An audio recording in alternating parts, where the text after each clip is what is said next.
Thank y'all so much for coming. Thank y'all so much. I'm going to try to make sure we get you out of here in just under 2.5 hours. So, all right, so we are paying attention. All right, good. All right. As she said, my name is Rodney Poole. I'm with FCD Educational Services, and we're out of Boston, Massachusetts, but I live in Atlanta, Georgia. And I love to be able to come to this area. It's beautiful here. I'm over near the Naval Academy. And I want to, first of all, say thank Severn for bringing me in and let you all know you have an awesome counselor working with your kids. And I don't say that everywhere I go, and I can tell the difference.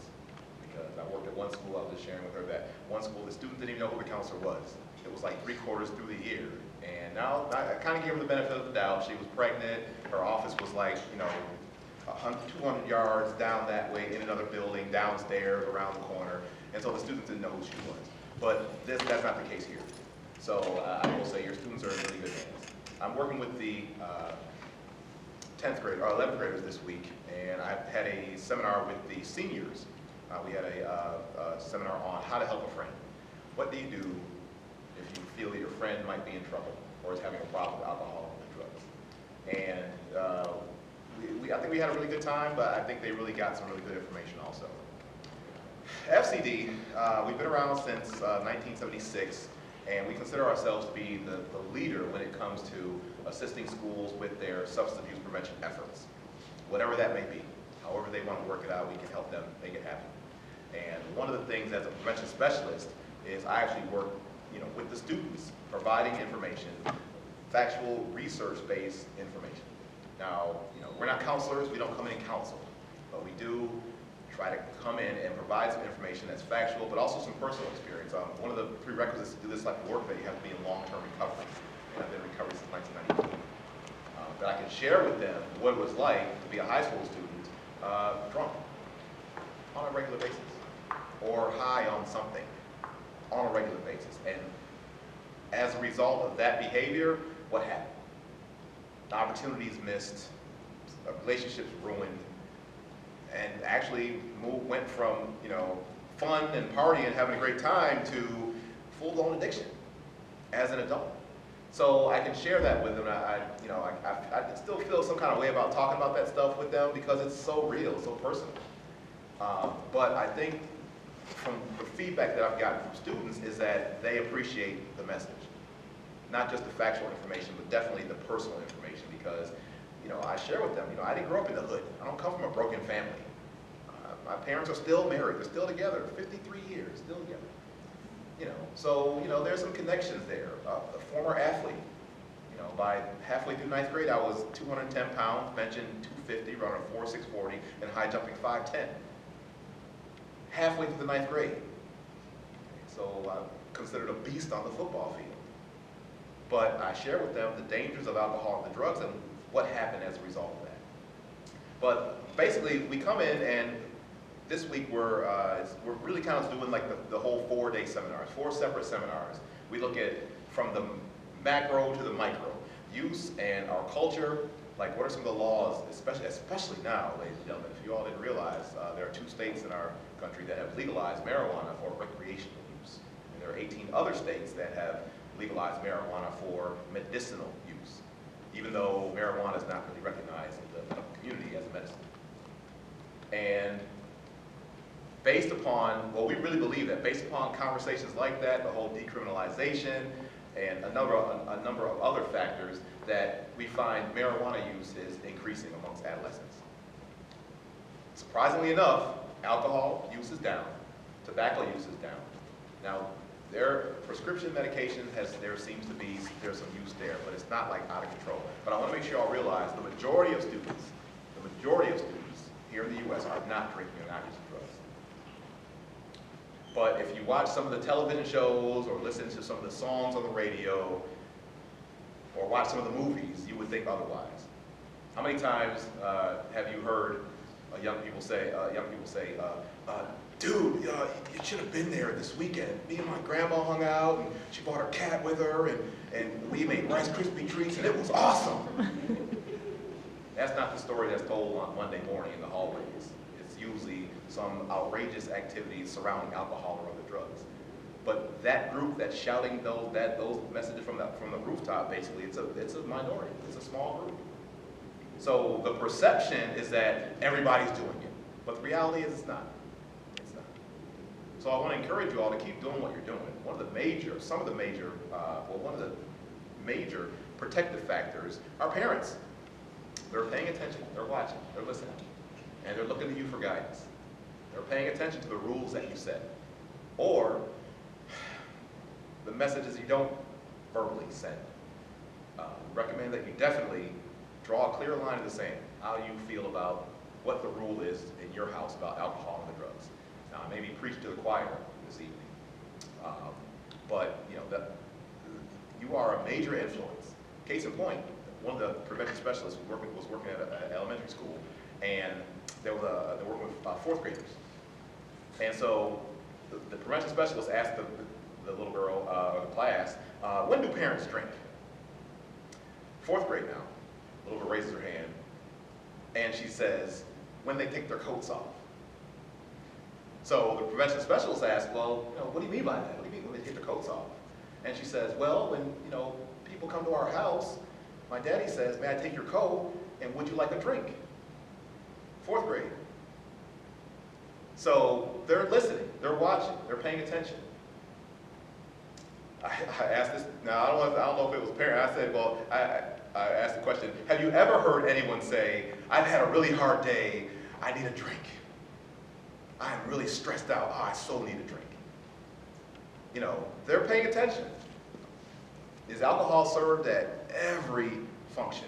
I asked, it's amazing how alcohol and other drugs seem to, they're just such a major part in our society. I asked them, well, what do people drink at baseball games? Beer. What do people drink at wedding receptions? Champagne. What do people drink at fine dining establishments? Wine. And I point out the fact, well, no one said Pepsi. No one said sweet tea. No one said milk or whatever. It's alcoholic beverages. So I want to, encourage you all to every once in a while, have a function, have a party, have a get-together, but don't serve any alcohol. We move to looking at our culture and alcohol and the drugs in our culture, some of the laws, some of the perceptions about it, to in our community. Like, what are some of the messages they receive? I'm able to usually fill up half of a chalkboard with the name of a beer, the brand name, the storyline of the commercial, along with the catchphrases for a product they don't even buy.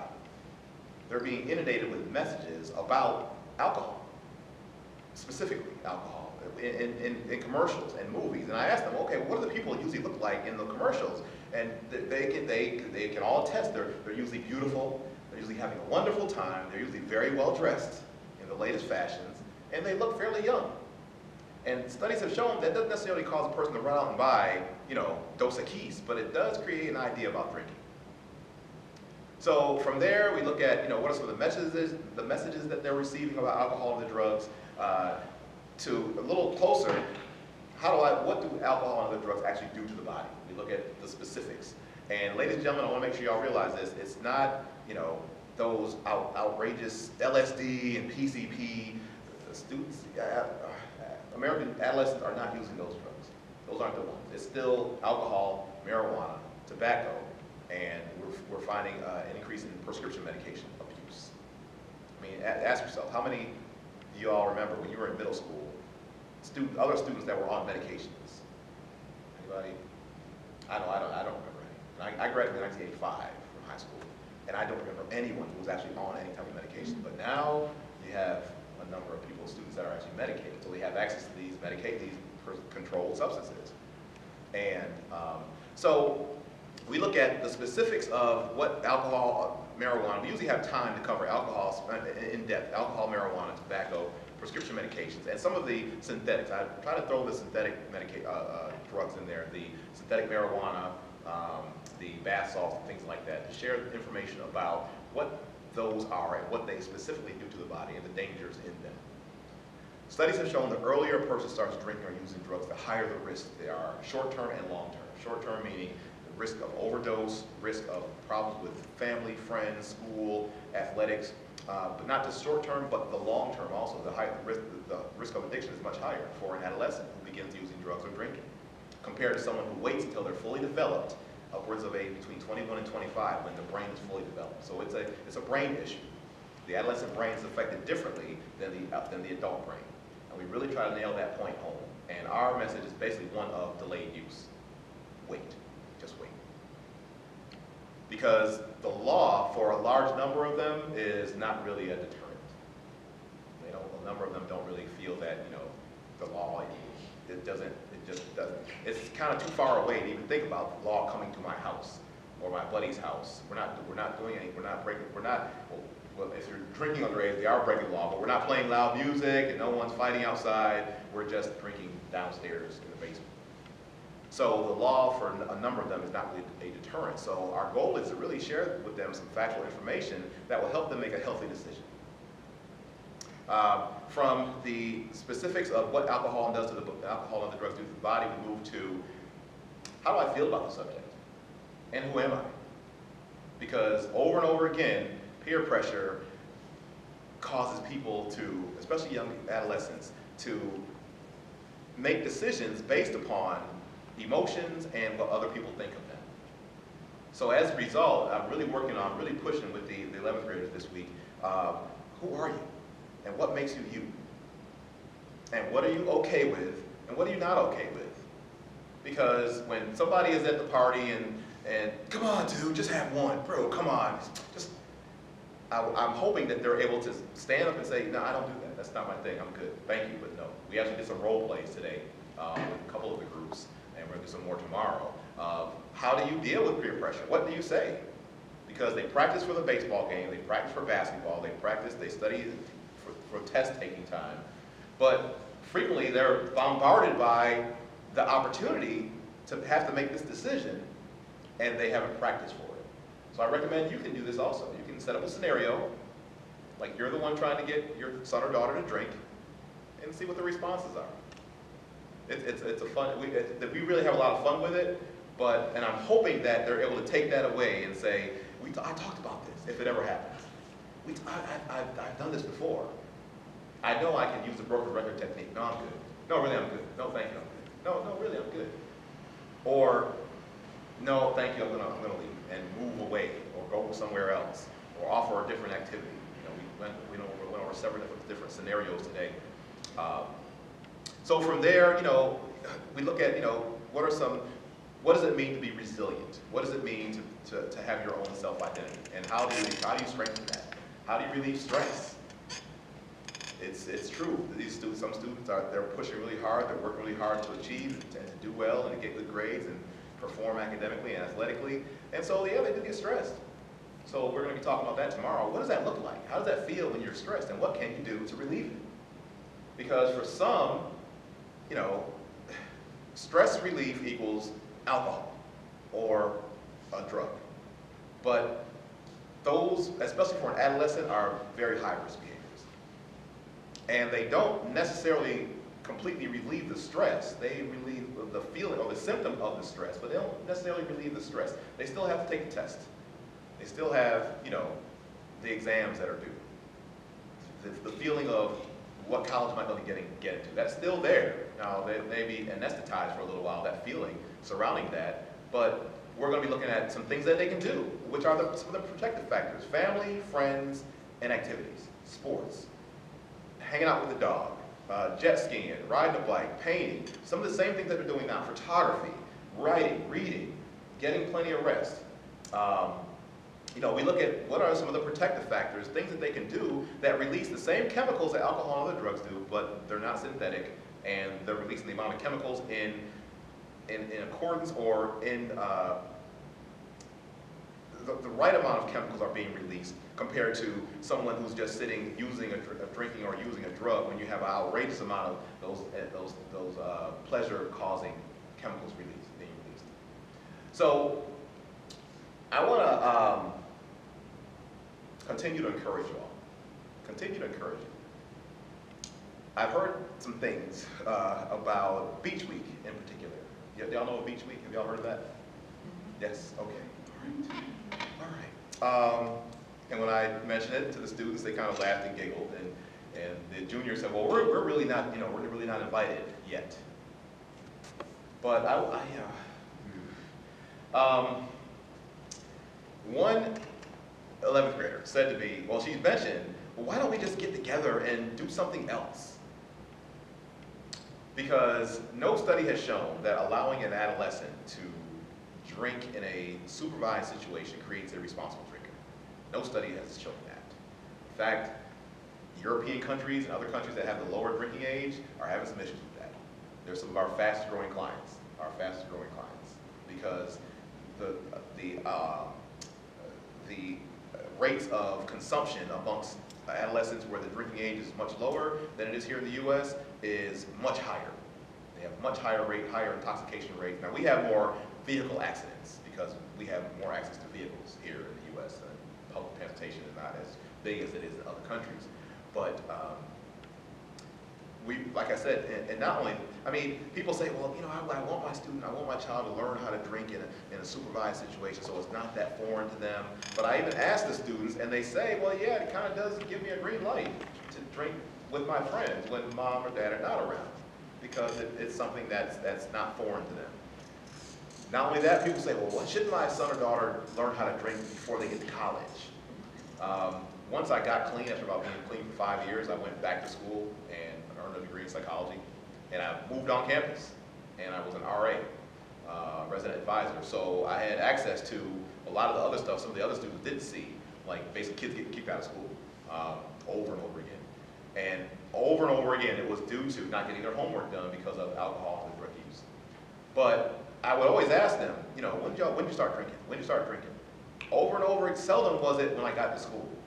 We find that the students that are using during high school are the ones that, when the breaks come off and there's no parents around, we find outrageous amounts of very high risk drinking.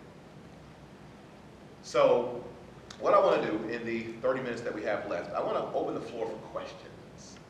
Any questions that you may have about how we can help, any suggestions I can offer. Because we got a couple. All right, go ahead. This isn't really a question, this is just to let you know some feedback. My son came home, he's in 11th grade, Nathan, and he talks a lot, I have no idea where he gets that from. And he shares everything. Okay. So if you ever want to know what happened at school, ask Brian. Mine says nothing. Okay. I didn't even know you were here this way. Oh, okay. He said nothing but nice things about you. He said that he told me about the scenarios that you were doing today. Okay. Some of the funny parts about it, and then obviously he did take home, what you're actually really trying to talk to us about. And yeah, so it's just interesting to see him talking. He's excited about it, and he misses his free period. But other than that, he said it was really good, and that you were here last year, yes. So he remembered you immediately from last year, and even last year when he came home. So I knew all about it. Okay. So Awesome. just to let you know, if Okay. you haven't heard. Well, thank you. That's good to know. Yeah. They have a Hopefully I'll make an great impact. Yeah. Thank you so much. Can you explain what was it? A synthetic marijuana is? Yes.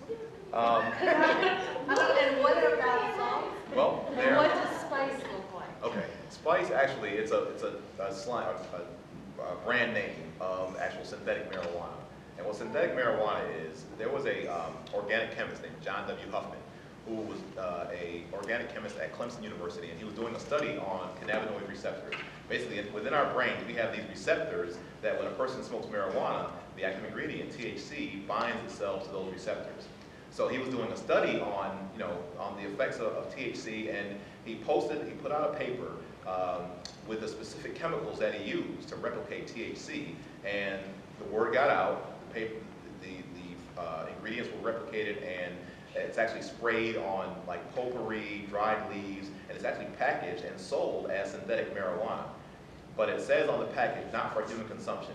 So the government continuously goes back and forth with trying to outlaw or make illegal some of the ingredients that are used. And so what happens is they switch the ingredients and continue to put it out. So I know in Georgia they're pulling it off the shelves left and right, and a number of other states has been made totally illegal. But the issue with the synthetic marijuana is that it doesn't show up on drug tests. So you have people like parolees and people that are on probation who still want to get a high, that feeling from THC. But it's not actually THC, it's the chemical similar to THC. They're smoking this and it's not showing up on drug tests. Now, the issue with adolescent use is you're having a large number of emergency room visits due to the use of the synthetic marijuana.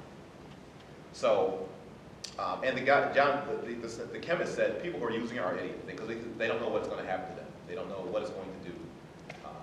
So, the bath salts are synthetic or basically fake, and it has chemicals that have a very similar effect as methamphetamines. It's increasing heart rate, blood pressure, and so it's not the bath salts you put in your water. It's not that type you take a bath, but it's actually very similar to the synthetic marijuana. It's causing a large number of emergency room visits and causing people to go into have major psychotic episodes and heart problems, respiratory problems because they're actually smoking it or snorting it. But they have similar effects as methamphetamines do. So, but the use amongst our teens is low in comparison to other drugs. But I make sure I let them know the dangers of it. Oh, I don't actually do like a how-to class. If we're not talking about PCP and LSD and things like that, I don't really bring them up either. I usually kind of share, kind of go into the main four, like I said, marijuana, tobacco, prescription medications, and alcohol. But yeah, so that I might kind of give them a brief overview of some of the other drugs, but definitely not a how-to type situation. Yeah, I think you got a hand up. Yeah. Did you get a feel of your straw poll with the kids and how prevalent the problem is here at Severn? It's almost really impossible to really get a clear number without some type of tool that would be able to, like an anonymous survey. Otherwise, you're kind of going by speculation. You can ask the room full of people, how many of you all know someone who's smoking marijuana? And every hand goes up, but they could be talking about the same 2 or 3 kids. So it's not really. I will say that there is some exposure, based upon some of the questions that I've gotten. There is some exposure definitely to alcohol and marijuana, because a number of them were able to share. Now, not to say that the exposure is from Severn students, but some of the students do know other students that are using drugs, that are definitely drinking and smoking marijuana. Yes? I'm saying earlier that I'm teaching a health unit to 5th and 6th graders on drug abuse and alcohol and tobacco. Yes, ma'am. And a part of me is going, oh my God, I'm giving you so much information about drugs, But the fact is that when I say, has anybody ever heard of or seen or met, everybody's hand goes up. So even at 5th and 6th grade, they're all being exposed to it on some level. Yeah. And we're looking at ads and movies and everything. Absolutely. And another thing that's come up, and it's heartening, is at that age, a lot of kids go, well, why would somebody smoke cigarettes? Right, Why yeah. would they do? They still have that kind of ethos about it. But another thing that's come up with some of the kids when we talk about prescription drug abuse is people have allergies they don't even know they have. I have a couple kids who are allergic to codeine. Absolutely. Well, that's a big prescription drug that's been abused. Yep. And that, some people are predisposed genetically to become instantly addicted to things like cocaine. Absolutely. The research is supporting it, so it's never too late. Yeah, I agree. Even as with your kids, the older kids, look for those teachable moments, those opportunities when they hear a story on the news or you hear a song on the radio and they're talking about, red Solo cup is the best receptacle from tailgates, barbecues, fairs, and festivals. And you, sir, do not have a pair of vegetables if you prefer drinking from a glass. Very famous Toby Keith song. And they know that song. I actually read the lyrics, clean version in the room there, and they laugh and giggle. And we talk about it. What does that mean? We talk about some of the lyrics that they hear on the radio and how do they portray drinking. But we definitely talk about the levels of intoxication, mood and intellect, motor skills being affected, vomiting, passing out. What's going on when a person passes out due to drinking alcohol? What's actually going on? The fact that the body is shutting down. So we look at the entertainment side of it, but the reality of it. The marketing side, but the reality. I want to make sure that, and I continue to nail home the fact that the adolescent brain is different than the adult brain. We're not against responsible adult drinking in moderation. We're not against. We let them know that that's something that adults can do. It's legal. It's an adult's choice. But for an adolescent, there's a major risk involved. So look for those opportunities. I recommend when you're riding in the car, so they can't go away. They can't run away or turn the TV down. Turn the radio down a little bit. Turn the radio down, and just ask them. if that line of communication is open on a regular basis, you'll have an idea when something is off, when something is askew. It doesn't have to be sitting them down and having the talk. Frequently they tune that out. So I think you had a question. I saw your hand up. I was just wondering along the lines that you were talking about cough syrup. That a little bit. I was actually surprised at the grocery store when I was out for my birthday. And I was buying cough syrup. Yeah, yeah. It can mimic, large amounts of cough syrup can mimic, has that hallucinogenic effect. So yeah, they're making sure that they're trying to cut down on excessive purchases of cough syrup. And even, I believe there's an age limit now too, I think, if I'm not mistaken. You have to be a certain age. You have to be I've been 18. asked. Is it 18? You have to be 18. Yeah. Mhm. Yeah. Oh, yeah. Yeah, absolutely. Yes. Can you give us the basics on the how to help a friend, what you're telling the kids? Because I feel like if not in high school, when they get to college, they'll be in the situation where they're seeing someone pass out at a party. Absolutely. Absolutely. And Well, I'd like to report that. absolutely. Well, we talked about what are some of the signs and symptoms. What does it look like? What are some symptoms of someone that has a problem with alcohol or other drugs? Borrowing money, quitting things, lack of focus, changes of appearance, changing in friends, lying, minimizing amounts of use. We looked at a number of, and I want to suggest our website, fcd.org, fcd.org. There's 35 years worth of information there, really awesome website. But we look at the signs and symptoms, what it looks like, and then we move to, okay, how do you actually have a conversation with your friend about alcohol or other drugs? How do you confront your friend about it? It doesn't have to be like intervention when you have all your friends gather together and you trick your buddy to come in and you sit down and now everyone's going to read off how they're affected. But it's just something that might start with, is everything okay? I'm noticing some things. And being specific about what you're noticing, what the person's noticing, and how they're affected by it. I'm noticing you're not playing as well. What's going on? Is everything all right? Or I'm noticing you're borrowing a lot of money from me. What is that? What's that all about? Or I'm noticing last Saturday you were passed out at the party and you really put me in a tough situation. It's more so what the person who is concerned about their friend, what they're noticing and how it's making them feel, versus you shouldn't be drinking, that type of thing, or you're a drunk. That never the character assassination, never the name calling, things like that. Being respectful, showing concern, offering help.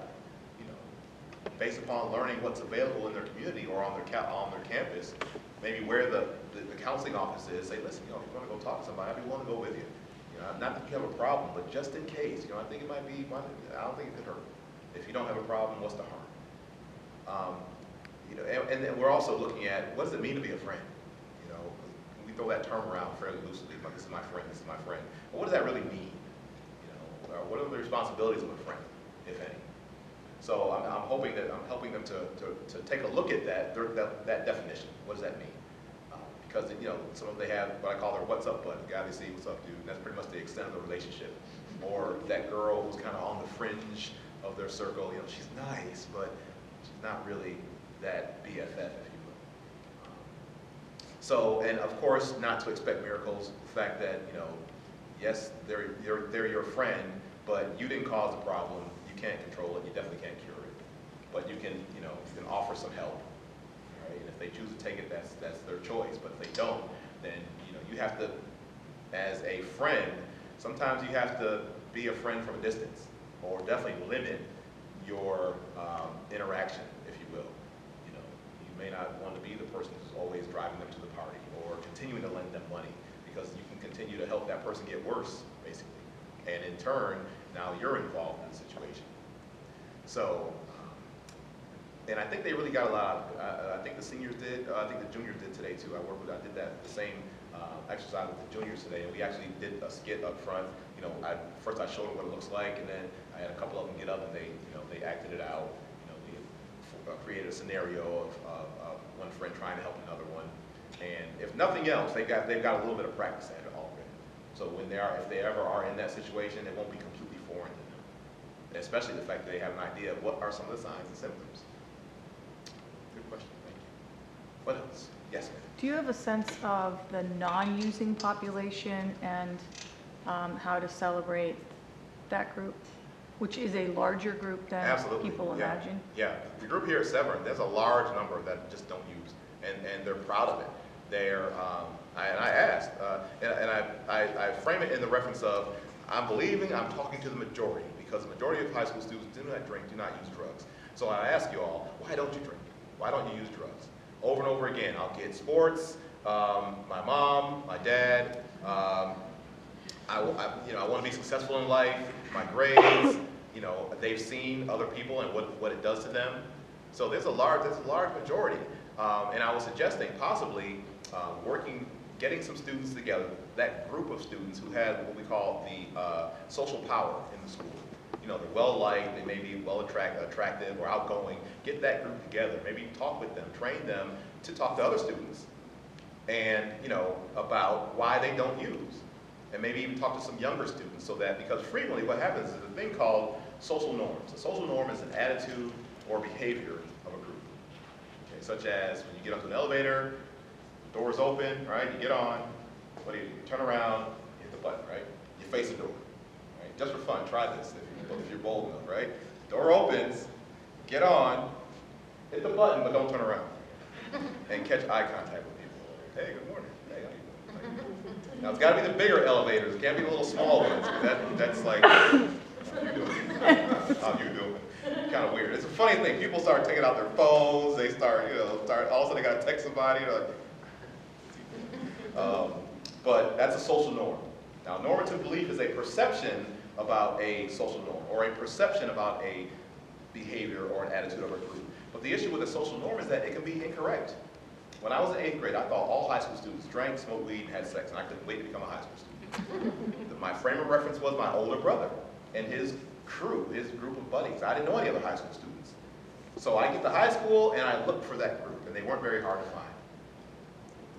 That's an example of anticipatory socialization. You anticipate yourself being in a certain situation, and frequently it drives behavior. Those false perceptions, those incorrect perceptions can drive behavior. So I was recommending possibly we can get some of those students that have that social power, if you will, at school, the more popular kids that have made a decision not to use, not to drink, talking with the younger ones so that they see a group of high school students who are older than them who don't drink and who don't use drugs. I dispel the myth of fraternities all the time. I joined the fraternity when I went to college and didn't drink once. And it never got in the way. It never affected my status as a member, my work ethic. If anything, I think I was a better member because I wasn't hungover, ever. Ever. I was 100% all the time. So, I make sure I dispel that myth about fraternities because, some of your students will want to go away and all they can think of when they think of fraternities is Animal House and old school and some of those media influences when it comes to fraternity life. So yeah, there are a large number of students here. I really believe that. I know I might be kind of speculating, but based upon some of the responses that I've gotten thus far, there are a large number. Some of them are very quiet though. They're not shouting it from the rooftops. So continue to applaud your kids. You remember when they were little kids, when they were little toddlers, when they first started walking, how you were right there with them? You're right there.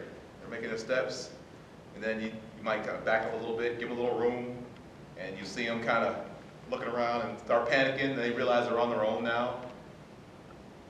Eventually, as they get older, they start running, you kind of back up. Go pick your sister up after school. They're working, they're driving.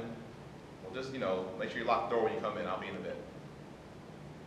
We kind of give them more and more freedom because they're really acting like little adults. They have jobs, they're driving, they have a schedule to maintain, and they're doing it. They're really working hard at it.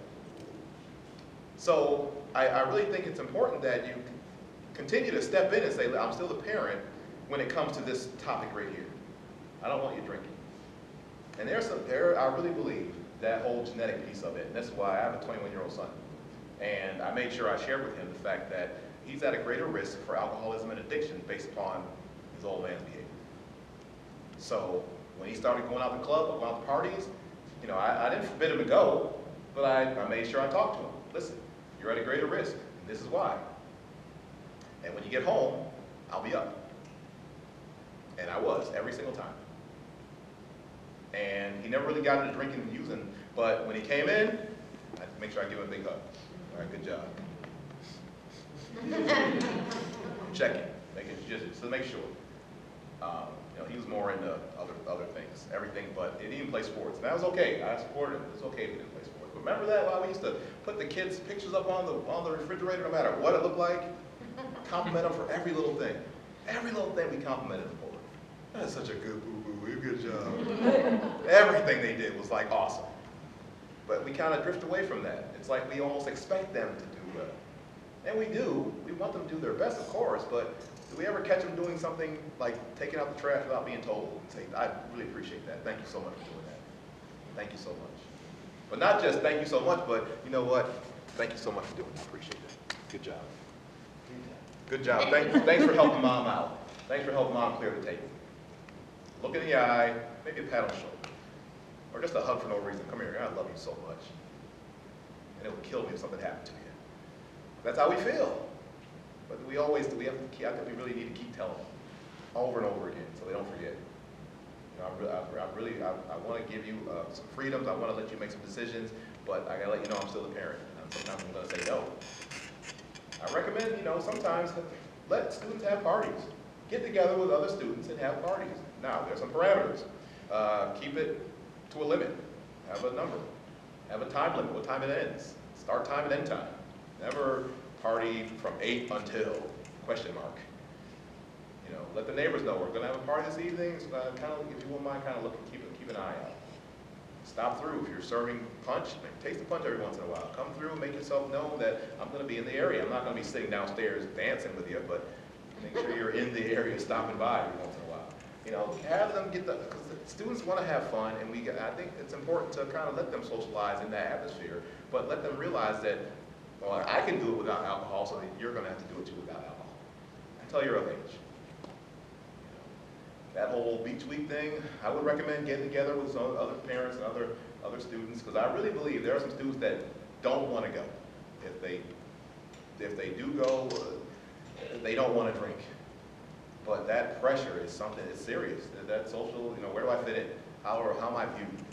And I'm really pushing that to them that, don't let your behavior be dictated by what other people think of you, by other people's opinions. Because that gets a lot of young people into trouble. So, what else we got? Any other questions? Yes. Do you have some tips for parents, things they can do or say to help their kids get out of peer pressure situations? When it comes to peer pressure, I tell you, it's amazing how many young people make decisions that are emotional. They're very emotional. And a part of that is physiological. The prefrontal cortex, which is part of the brain, that's responsible. It's one of the last portions to finish developing. Is responsible for consequential thinking, impulse control, and decision making. So frequently, their decisions are based upon what's going on around them and the emotions involved. So I recommend, doing the whole scenarios. Come up with a scenario. We're going to practice not saying no to drugs today. We're going to practice saying, yeah, okay, mom, whatever, and do it. Have fun with it. Have them try to get you to drink, and you refuse, and then switch it around. Knowing who their peers are, knowing who their friends are. Be that parent that calls. I'm going to give you a call, or I'll need you to give me a call from a landline when you get there. I remember driving when I initially started driving as a 16-year-old, and I was smoking quite a bit of marijuana at that age. And my dad gave me the keys, and I said, I'm going to Mike's house. And I went to Mike's house, but then I went to Dave's house, then I went to Lisa's house, and Lisa said, well, come on, let's go over to Chris's house. And we were all over the city. And I love my parents. I really believe they did the best they could, but I really think they kind of trusted me a bit too much. And I trusted me to make the right decisions, and I don't know if I even had it in me, honestly. I don't know. But either way, I didn't. And it caused me a lot of problems. There's a difference between trust and denial. Yeah. By the time my parents confronted me about my alcohol and drug use, it had been like 2 years. About 2 years of actual continual use, and I wasn't ready to stop. I didn't see that as being a problem. Even though I was moved from first string running back to second string defensive cornerback in special teams. My grades went from A's and B's as an 8th and 9th grader to D's and F's as a senior. Now, going back to college, I figured the brain still works. I maintained like 3.8 throughout the entire 4 years. But during high school, in those formative years, not only that, my motivation to play just dwindled. My motivation to succeed just dwindled. Marijuana has that effect. It's called the amotivational syndrome. Now, for an adult smoking marijuana, it might not be that bad. But for an adolescent smoking marijuana, there's definitely some danger, some risk there, I guess. So, dealing with peer pressure, continue to have that line of communication. Know who their friends are. Know where they're going. Know who their friends' friends are, if possible. Because it might not be that buddy that they have, but it may be some other guy that they met from another school that is an influence, negative influence. Good question. Yes? What made the difference for you? Did someone say something to you that made you stop? Did something happen that made you stop? After years and years of use, getting in trouble with the Rochester Police Department. Yep, they basically saved my life. They really did. Yeah, they yanked me off the streets because I was a maniac. I was a raving lunatic running around. Getting in trouble with the law, that really did it. That did it for me. I said, okay, this is going nowhere. This is not working out. Obviously, I'm not a very good drug user because I keep getting in trouble. So I said, I need to stop doing this. And that was it. That was back in 1991. But yeah, I share with the students, there's a lot of regret there. Yeah, okay, I wear a halfway decent looking suit and, travel the world and all that good stuff, but there's still a lot of regret. It really is. It's a lot. I mean, I love what I do. I love being an FCD prevention specialist. When I look at salaries, FCD prevention specialist, NFL contract. No comparison. Even the practice team makes 6 figures. Guys who only play on Sunday, they make 6 figures. And a buddy of mine who I went to school with, the other guy that got called up in 9th grade to play varsity football, graduated from high school, went on to Notre Dame, finished at Notre Dame, and he cheated his way through high school. He wasn't all that great of a student, but he ran a 4.7 40. Cheated his way through high school, graduated, went on to Notre Dame on a 4-year football scholarship, graduated, got a tryout with the Buffalo Bills, got cut first round for the Bills, got a tryout with the Indianapolis Colts, and got cut second round. And if you ask Cornelius who's the better athlete, you or Poole, he'll tell you all day long. Poole's way better than me, all day long. All day long. So that leads me to believe that, but the difference was, I was smoking marijuana, and he wasn't.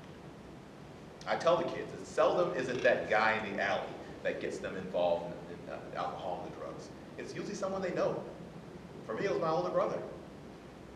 I felt he could do no wrong, and I share that with them. If you choose to, that's your choice. But please don't cause a younger sibling to have to make a decision about alcohol or other drugs based upon you offering it to them. I really try to nail that home. Because it may be working out fine for you, but you don't know it's going to work out fine for your little brother or sister. And they look at them with such admiration that, little ones look at their older siblings. They may not admit it, but they're following around. They're listening. They're paying attention to how things, when they're interacting with mom or dad, how they're interacting with their friends, what hairstyles they have. Are they wearing boots? Are they wearing scarves? Are they getting, what sports teams they like? What music they listen to? They're paying attention. They don't have access to the celebrities they see on TV, but they have access to their older brothers and sisters, and that's like the next thing, the next best thing to it. So, but they're also watching mom and dad. They're paying attention to mom and dad. Yes? Can you give us any more on that finding that students that learn how to drink at home were more problem drinkers than in college? Well, we find that, yeah, because it really creates an idea about drinking, that I can drink. My parents let me drink, so it must not be that bad. But then you add that onto that portion of the brain that's not fully developed, and it's not just a glass of wine when they're with friends. It's more like chug, chug, chug, chug. It's very high-risk drinking. So, and the human body is an amazing thing. Our bodies can build a tolerance to alcohol to the point that, okay, it used to just take 2 or 3 beers, and now it's taking 4, 5, and 6 to get the same feeling I used to get from 2. So now we're pouring more and more into the system, and it can easily spiral out of control. So, that's why we recommend that, not only is it illegal for a young person to drink, but it's not a very healthy decision in the long run, and there's some risks involved. Let's say that the person has a genetic predisposition to alcoholism or addiction. Then they could really be, fanning the flames of something that could basically take over. So,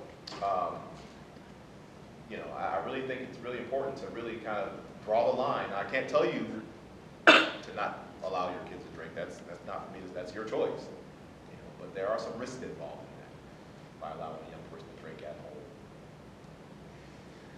Yes. One of the other pieces of advice I've heard you give is that as the kids go off to college, how do they set up themselves in college to minimize their risk? I mean, one of the things I've heard you say last year and other times is the more involved they get in their lives in college, the better off they are. It's the kid who just does one thing or gets right into the drinking mode, not the one who goes to lectures and plays a sport and works in theater or whatever. Absolutely, yeah. That's why we really try to encourage those extracurricular activities, getting involved in things, trying new things. Yeah, athletics might be your thing, but try something else. Just in case, let's say you get hurt, now you can't play, now you're, oh, woe is me, and so on and so forth. But if you've got some other things to fall back on, the risk is decreased. I do a piece on how, intro to college, usually with the seniors, and I talk about, some of the benefits of, forming the habits early on that are going to help you continue to be successful. Going to class, getting your homework done, staying in contact with mom and dad, but not all the time, meeting some new people. Kind of holding off on the whole party scene early on, because that can easily become a habit. Because on some campuses, the party of the year happens Wednesday, Thursday, Friday, Saturday, and Sunday night. That's how it's going to be, advertised, the party of the year. So, and it can easily, and I let them know, you can't go to every party. You just can't. If you're trying to be successful, it's a good idea to start those habits early. Show up to class on time, get your work done, meet your teachers, spend time studying, maintain your schedule, so on and so forth. So, yeah, it's usually not the students that are involved early on. It's usually the ones that come in already with a preconceived idea of what college is going to be like. I've been drinking for a year or two already, and now the brakes are off. No one's going to tell me what to do. Yes? What do you recommend if your child comes to you worried about a friend of theirs? Good question. It's a really horrible topic. Yeah, absolutely. Well, looks like we're all out of time. Thank you all for coming tonight. It's been a pleasure talking to you. Get home now. Definitely ask them what they want to do. And the fact that they came to you is huge, because that means that you're the go-to person. You're that open line, that line of communication is open. They trust you that much that they will bring that information to you. So, what do they want to do about it?